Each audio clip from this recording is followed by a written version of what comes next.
Hey Mets fans, how's it going? Yeah, tough times right now.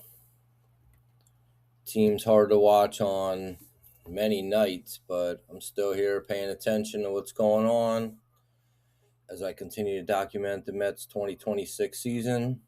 I try to keep a sense of objectivity mixed with my personal feelings from a fan's perspective, a long-time fan, that is. So, hey, although things aren't going well, let's look back at the two most recent series we played the past week at Washington for 4 games, then on to Miami for 3.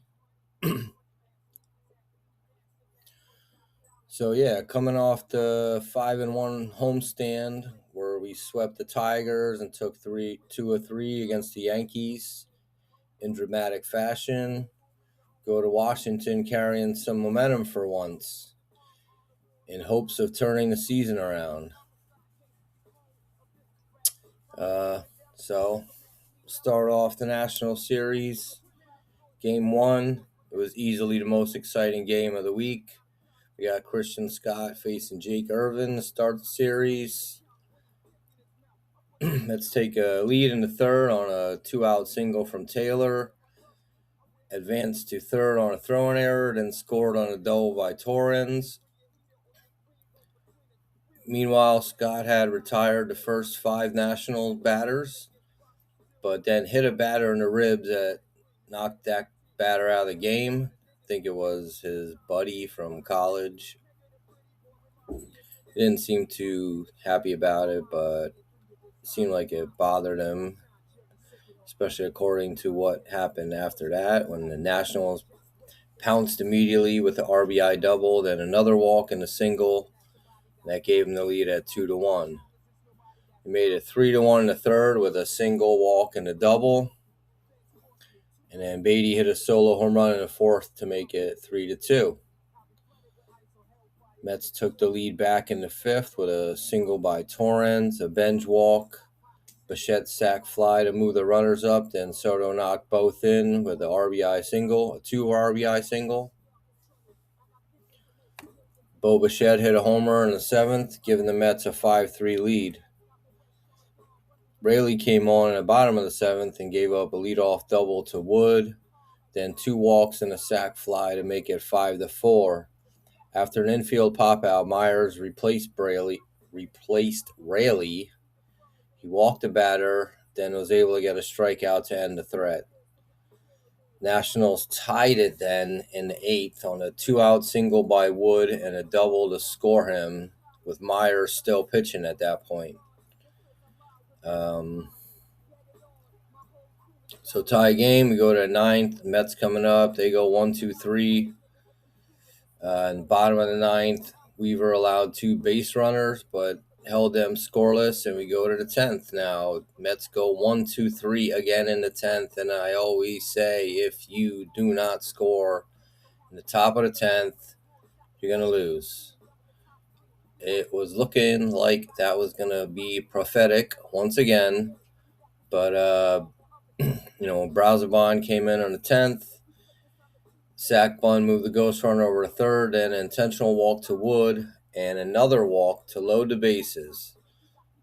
He was able to get a force out at home and then a strikeout with Abrams at the plate to keep the game going. So, hey, they proved me wrong this time. But get another opportunity. We got to try to score in the 10th and the 11th here. We were able to score on 2 sac flies to bring in the ghost runner. A.J. Ewan single after that, and then moved to second on a pickoff attempt that was thrown away, but Taylor wasn't able to do anything with it. He grounded out to end the inning. Nationals came up in the bottom. They tied it on a grounder and then a double. With that double, they had the winning run at third, but Brazoban stranded them. Guys, the second and third stranded them. So that was huge right there. We scored the one. They were threatening to win the game right there. Brazoban got out of it. Mets come up then in the 12th. Whole time I'm saying we need to get multiple runs here. And it's exactly what we got.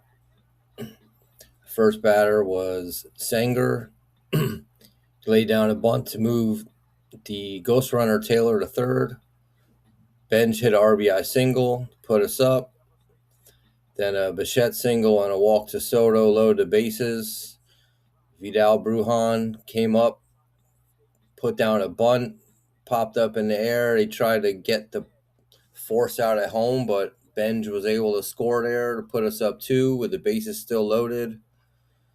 Beatty and Semien follow with singles. At that point, it's 11-6, and the Nationals took their pitcher out. They put in a position player. Kind of got ugly from there. I mean, this guy was just lobbing the ball up there. It was kind of embarrassing just for baseball, not just the Nationals. But, I mean, this guy, I think you put somebody up that's at least going to throw like batting practice speed. This guy was just lobbing it up there like some, like softball, slow pitch softball pitcher. And guys were just teeing off on.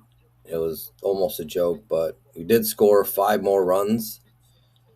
It was kind of fun to watch, even though it was disgusting at the same time, just seeing how many runs we were going to score. But yeah, we made it 16-6 after our bat in the 12th. 10 runs in 1 inning. That's like our weekly output some of the time. Nationals did score another one in the bottom to make the final 16-7. So Mets take the first game 16-7. 12 innings. Christian Scott, 4 innings pitched, 5 strikeouts, 3 runs on 4 hits, 3 walks, and a hit by pitch. Warren threw 2 scoreless. Rayleigh gave up a run. Myers gave up a run. Brazaban threw 2 innings. Got some big outs there to keep the game going. On the offense, some of this was included in the joke portion of the game, but Benj ended up with 3 hits on 6 at-bats, double, 3 RBI, 3 runs. Bichette 3 for 6 with a home run. And like I said, we scored 10 runs in the 12th inning. That was kind of a, little comedy relief. But, hey, we needed to start the series off right. It was a tougher game than the final score indicated, but, we needed a lot of big outs. It seemed like the Nationals were getting guys at second base the whole time while the game was tied there.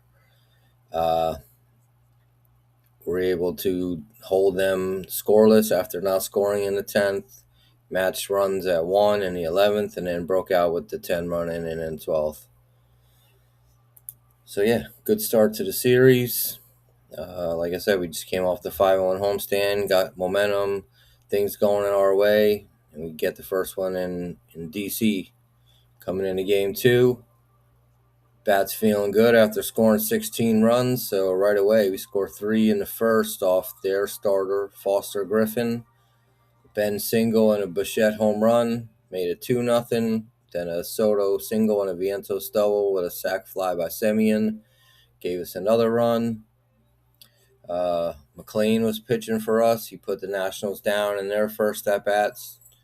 And then we tacked on 2 more with a Ben single and a Bichette home run. So right away, 5-0 lead. Bichette 2 home runs already. We would really like to see him breaking out.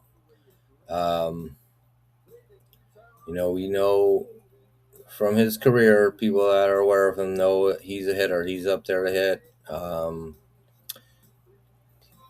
Obvious slow start to the season, but I mean, he could break out at any time, and hopefully it happens soon and in a big way, because we really need it with just to make up for his previous struggles and then all the guys we have out. So, I mean, we need all the everything we can get from him. Soto's doing his thing, but he can't do it by himself. I mean, even if Bichette gets hot, we still need other guys to contribute here. The 5-0 lead. McLean ran in a little bit of trouble in the second. He allowed a double, then hit a batter and an infield single to load the bases. And James Wood coming up, hit one to the wall in left field. Nick Morabito out there making his first major league start. Tried to make a great play against the wall. Couldn't quite catch it. Looked like a hit. I mean, he was right up against the wall while trying to catch it, so it would have been an amazing catch if he had made it. It was an excellent effort, but I mean, at the same time, Taylor was coming over to try to cover it and help him out, but he kind of ran into the wall as well. It was definitely a weird play. With both those fielders occupied, the ball, bounced off the fence and it rolled away for them, and this guy ended up scoring on a inside the park grand slam. So right away, it cuts our lead from 5-0 to 5-4. McLean continued to struggle. He allowed 3 more in the third with a leadoff home run and then a walk single and a pass ball and a sac fly. After that, the Mets defense just seemed to fall apart. It was pretty ugly. Gave up 2 more runs. And after that, we only got a solo home run from Soto in the 7th. Great start to the game, and then just an ugly finish. Like I said, the defense really fell apart. Not just making errors, but not making plays that would have prevented more runs from scoring. McLean did get roughed up. He was able to make it into the 6th. He got 2 outs in the 6th before he was removed. He had 5 strikeouts, 6 earned runs. 6 of the 9 runs were earned. 8 hits, 2 walks, and 2 home runs. Daniel Duarte finished the game 2 and a third innings pitch with 1 strikeout. So, another face added to our team. But he seemed pretty decent. Held him down for a little bit with trying to give us a chance to come back, but offense just couldn't get anything going. Bichette 2 for 4 with 4 RBIs on the 2 2-run home runs. Ben's 3 for 5. Soto 2 for 4 with a home run. And as I mentioned, Morabito making his major league debut in the outfield.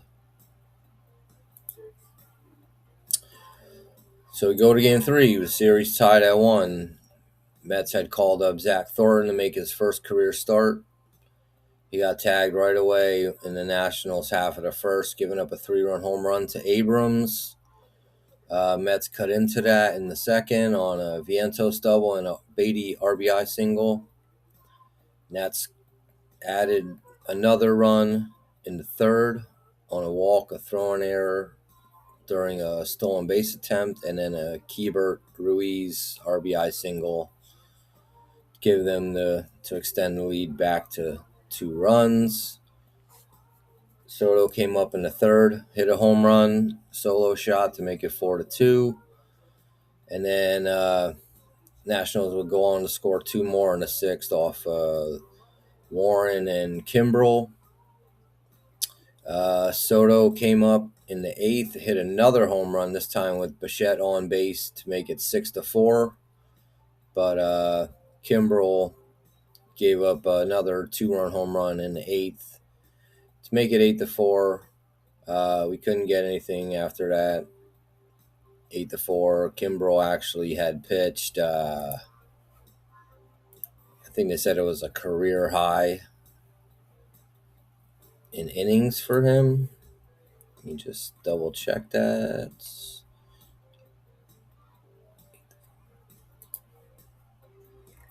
Yeah, Kimbrel,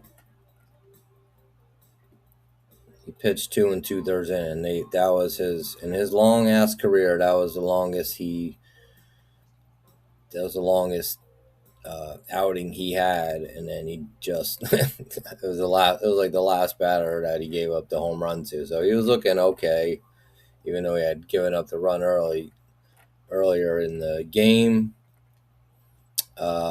Just trying to eat some innings, hoping the offense could get something going, but he got tagged then in the eighth. Change that. So yeah, Kimbrel not good. He was actually DFA'd. It wasn't right after the game, but it was right before the Marlins series. Kimbrel was DFA'd to bring Jonah Tong back up. Game 4, trying to salvage a split of the series. David Peterson, started for us. Walked the bases loaded in the first. Was looking like a was going to be a terrible ending to the series. But he was able to get a strikeout to end the first with no runs. We took a 2-0 lead in the third on a hit by pitch. Melendez got hit, and then 3 consecutive singles by Torrens, Benj, and Bichette. Peterson gave him one back in the fifth on a single, a double, and a ground out. And it was 2-1 at that point. It stayed that way into the ninth.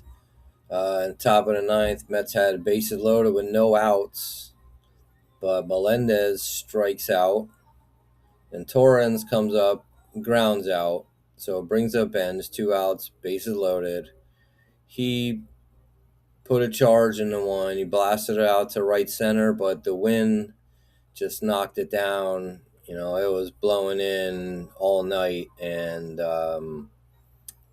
watching the game, you could just tell nothing was really going to go out. It would have to be hit really hard or on a line drive that was just going to cut through the wind. It was just one of those games.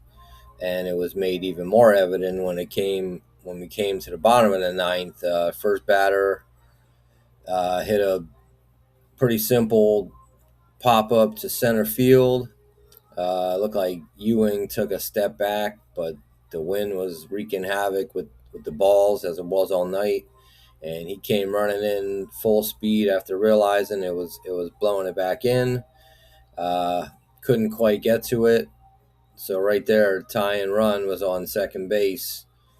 Batter ended up getting a double out of it. It was looking pretty bad. Like they were gonna, tie it up. Like even in that other game, the extra inning one, it seemed like they had guys at second base the whole time and just couldn't get it in. It was looking like, leadoff runner at second.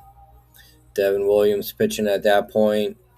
He was able to work out of it. He got a ground out and then a strikeout with 1 out, and then another ground out to end the game. So we take the game 2-1. It was a pretty, score. It was a pretty scoreless game, pretty low scoring game. It would have sucked to have lost that one. Just after the pitching performance we saw. Peterson did well. He threw 5 innings, 3 strikeouts, only that 1 run, 4 hits, and 3 walks out. He was able to avoid damage there.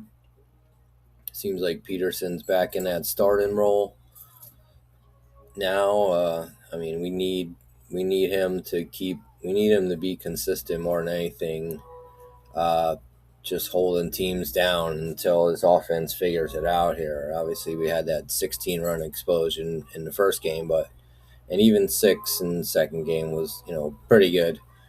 But most nights we're not scoring runs. It's unbelievable the amount of games we scored 1 run or fewer. I think it's like half of the games. So that's pretty bad. Brausebon, Raley, Weaver each pitched 1 inning. Williams came on for the save, straining the leadoff runner. I think he eventually got the third, but it was a leadoff double with no outs. Bichette with the two RBIs for the two Met runs. Beatty had two hits, and like I was talking about, the win was just bringing the balls back in, affected both teams, but really seemed to impact the Mets even more. I think they had a couple more that would have went out. So that's the end of the National Series. We get out of there with a split. Unfortunate, with the way we won the first game. Would have been nice, and then coming in game two, having a 5-0 lead, and just seeing that evaporate on that just crazy inside the park grand slam play. That was unfortunate. I mean, kid playing his first game, trying to make a great catch, very nearly did.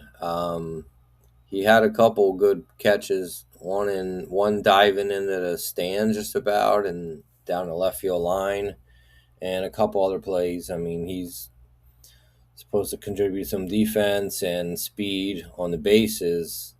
We'll see what he could do. He hasn't got a hit yet, so not everyone's going to come up and be a star like we're seeing with the other two guys with Benj and Ewing. I don't want to call them a star just yet, but they're really putting up quality at bats. Even Benj, after the early struggle, becoming one of the better players on the team at this point.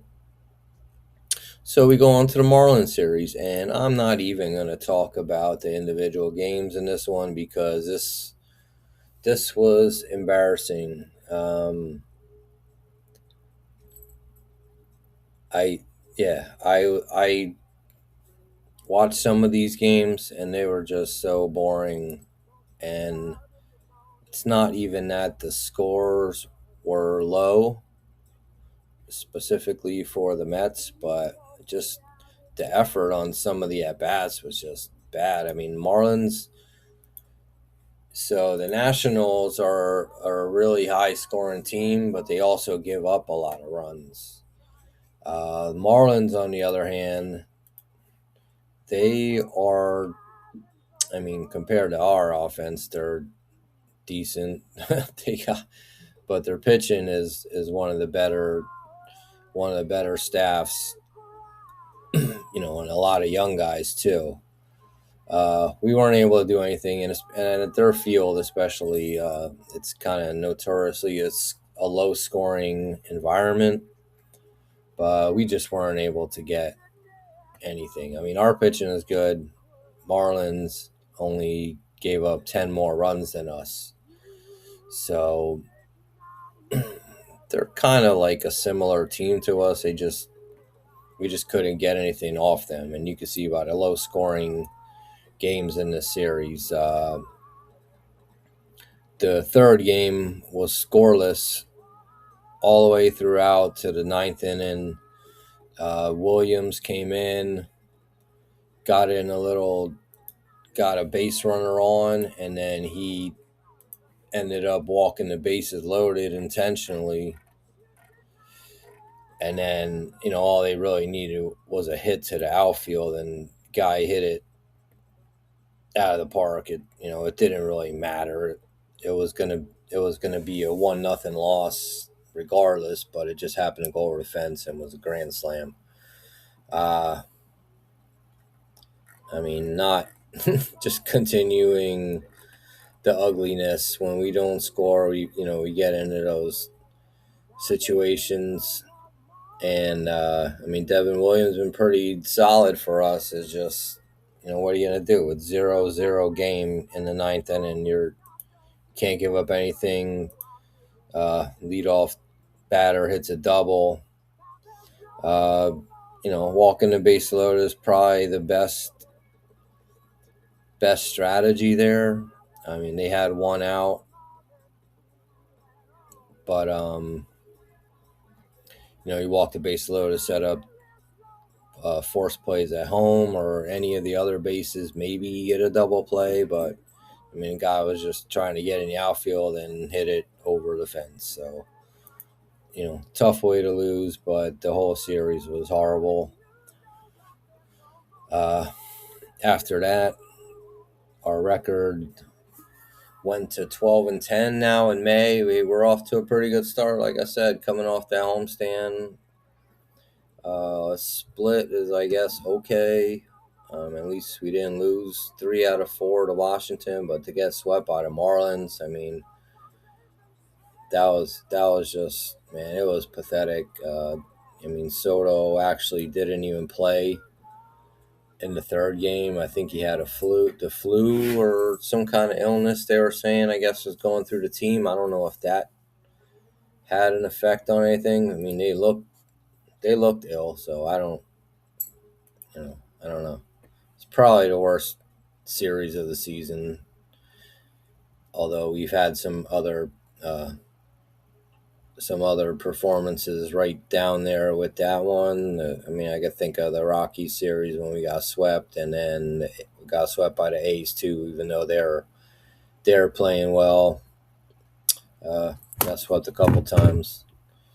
In Marlins series, we had, as you saw, we only had 2 runs on 11 hits and 9 walks. So we had more opportunities than you know 2 runs would lead you to believe, but we just couldn't get it done. Like I said, Soto, he did have a home run in game 2.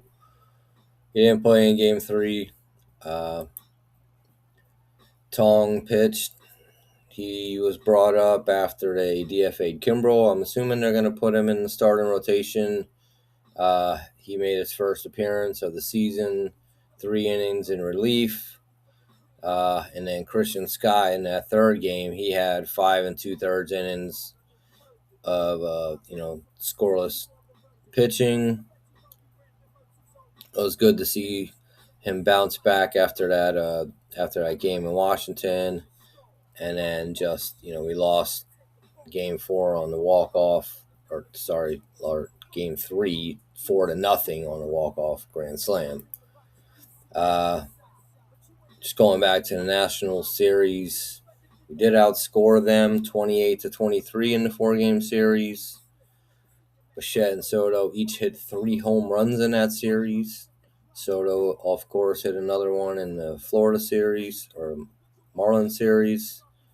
Benj was 8 for 20, 3 RBIs, 5 runs. And we're seeing continuation of the youth movement with Morabito and Thornton making their debuts in that national series. In addition to, Benj and Ewing already coming up, making their debuts. You got Tong coming back. He was with us a bit last year. He seemed to be struggling a little bit in the minors, but he called back up, and I'm assuming he's going to stay with the team. And then one other note, I'm recording this on Monday night, and we already lost to Cincinnati on Monday.